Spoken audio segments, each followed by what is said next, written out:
انگلستان کی East India company مغلیہ دربار سے اجازت نامے کے ساتھ کلکتہ کے ساحلوں پر بظاہر اپنے تجارتی مقاصد کے لیے لنگر انداز ہو چکی تھی۔ یہ کمپنی تاج برطانیہ کے ایک لائسنس کے تحت قائم کی گئی۔ حیران کن بات یہ ہے کہ کمپنی چند ایسے بدنام زمانہ تاجروں پر مشتمل تھی جن کا کمپنی کے قیام سے پہلے عمومی پیشہ تجارتی جہازوں کو لوٹنا تھا۔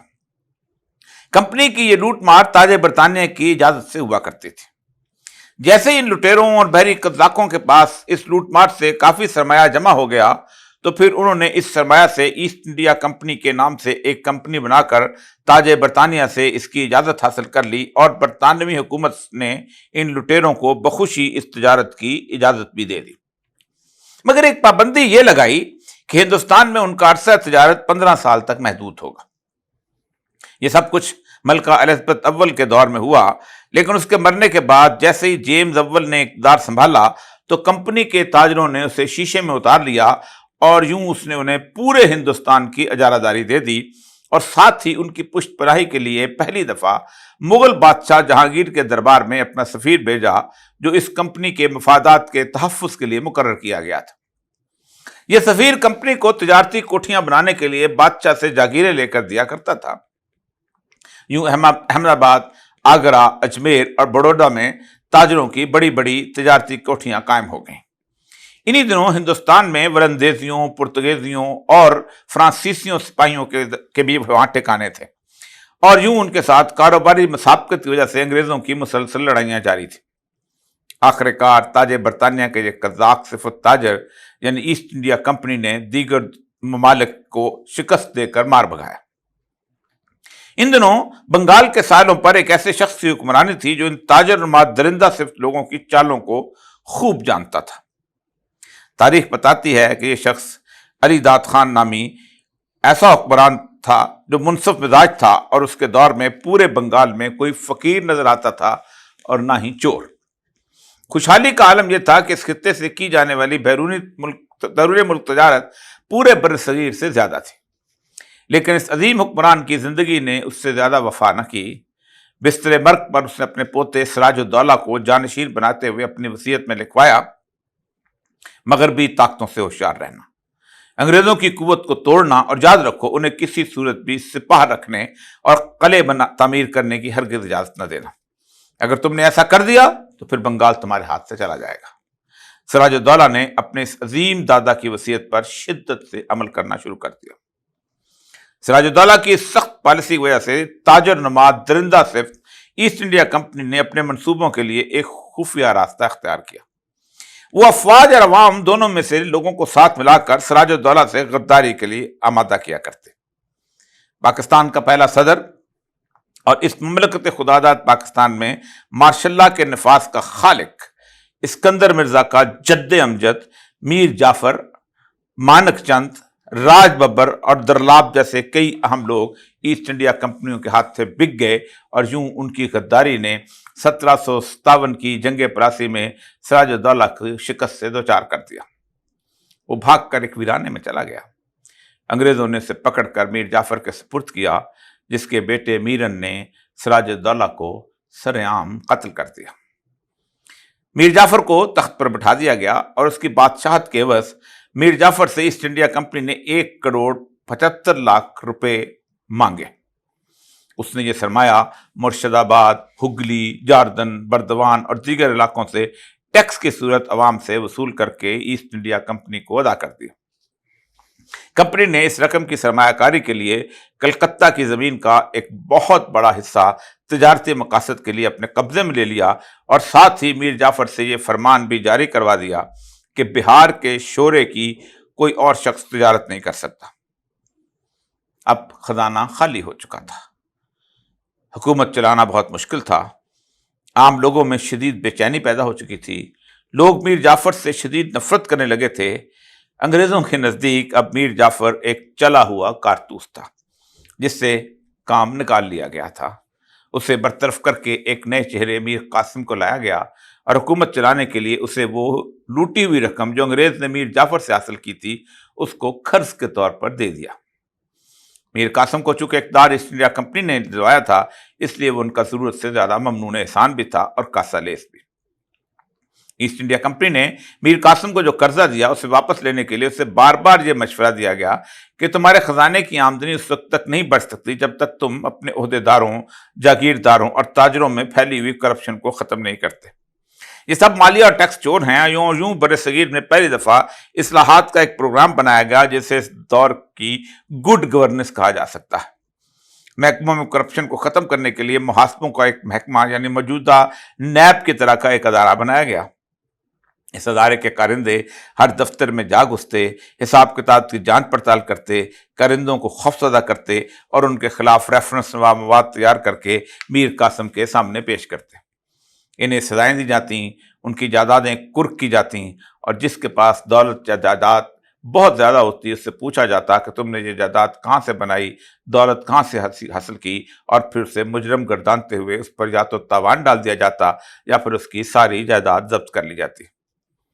ये लोग अमूमन ईमानदार थे, लेकिन उन्हें बदनाम करके उनसे जायदादें इसलिए अथियाई गई ताकि रकम कंपनी को दी जाए। इस तरीके से ईस्ट इंडिया कंपनी के कर्जों और सूद की अदायगी होती रही। तमाम रकम तो अंग्रेज ले जाता था, अब अवाम की ज़रूरियात पूरी करने और कारोबार सल्तनत चलाने के लिए अंदरूनी मुल्क लोगों से कर्जे लिए जाने लगे। ये कर्जे सेठों से लिए जाते, ये उस दौर के बैंकों की तरह काम करते थे। कर्जे इतने ज़्यादा बढ़ गए कि उनकी अदायगी के लिए शाही जायदाद, हत्ता के शाही जानवरों यानी घोड़ों और हाथियों को भी बेच दिया गया। इस सब की वजह से बंगाल, जो कभी दुनिया की मंडियों में अशिया दरामद किया करता था, उसके बदले सोना हासिल करता था, अब अपने बचे कुचे सोने के ज़खायर भी फरोख्त करके अशियाए ज़रूरियात खरीदने लगा। गरीब जुलाहे जो मलमल से बंगाल को माला माल किया करते थे, उनको कंपनी के एजेंटों और गुमाश्तों के जरिए भारी जुर्माने करवाए जाते, सजाएं दिलाई जाती, यहाँ तक कि उन्हें सरेआम कोड़ों की सजा भी दी जाती। ऐसे कानून नाफिज किए गए कि अगर कोई जुलाहा मुकर्ररा मुद्दत में अपना कपड़ा कंपनी के एजेंट को नहीं देगा तो उसकी खड्डी सील कर दी जाएगी और उसे काम से रोक दिया जाएगा। मुल्क का सारा चावल ईस्ट इंडिया कंपनी जखीरा कर लेती। ऐसी हालत में जब 1770 में बंगाल में कहत पड़ा तो उसकी 1/3 आबादी भूख से मर गई। जिंदगी गुजारने के लिए किसानों ने अपने मवेशी और हल फरोख्त किए।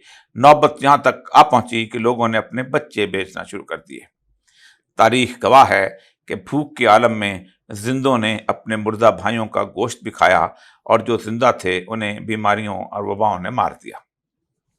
250 साल पुरानी यह कहानी दरअसल जदीद दौर के बैरूनी और अंदरूनी कर्जों के जाल के मौजूदा निज़ाम की इब्तदाई तस्वीर कशी करती है। मौजूदा लूट खसूट पर मबनी जालमाना मालियाती निज़ाम जिसने दुनिया भर के अवाम को अपने शिकंजे में ले रखा है, ऐसी ही जालमाना कार्रवाइयों से शुरू हुआ था। ईस्ट इंडिया कंपनी के तिजारती कज़ाकों से पहले कभी हुकूमतें बैरूनी कुव्वतों की मकरूज नहीं हुआ करती थीं। पूरी कौम को मकरूज करने का तस्वर जंग अजीम अव्वल के बाद शुरू हुआ, जब जर्मनी पर शिकस्त के बाद तवान जंग मुसल्लत किया गया, जिसे इस कौम के बच्चे बच्चे ने मेहनत करके अदा करना था, और वो भी फातहीन की करेंसी में। यूं पूरी जर्मन कौम मेहनत मजदूरी करने, गल्ला उगाने, बर्तन बनाने या दीगर ज़रूरियात ज़िंदगी की मसनूआत तैयार करती और उन्हें बेचकर पाउंड और फ्रांक खरीदती और तवान जंग अदा करते। यूं ऐसी मफलूकुल हाल हो गई कि उसे अपने रोजमर्रा के अखराजात के लिए अंदरूनी मुल्क कर्जा लेना पड़ गया। इस कर्जे को अदा करने की जब ज़्यादा सकत ना होती तो नोट छाप कर हुकूमती कारोबार चलाया जाता और यूं जर्मनी में एक डबल रोटी खरीदने के लिए लोग गाड़ी में नोट भर कर ले जाने लगे। पूरी कौम से कर्ज वसूल करने की इस तकनीक को आलमी मालियाती कानून साजी के जरिए 1944 में बर्टन वुड कॉन्फ्रेंस के दौरान वर्ल्ड बैंक और IMF के क़याम की सूरत में अक़वाम मुत्तहिदा की आलमी छतरी तले पूरी दुनिया में नाफिज कर दिया गया।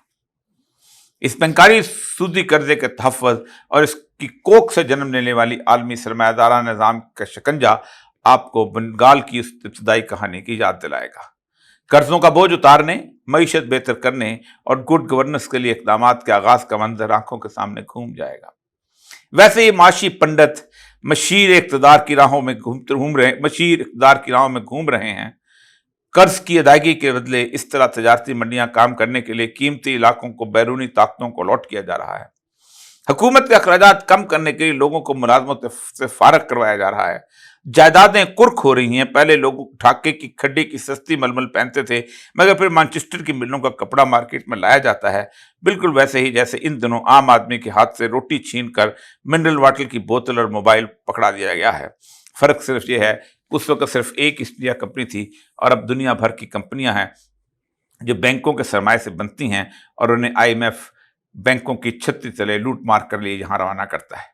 इन कंपनियों की सरपरस्ती के लिए उनके मुल्कों के सफ़ीर यहाँ मौजूद होते हैं, जो अपनी कंपनियों के मफादात का तहफ़्फ़ुज़ करते हैं।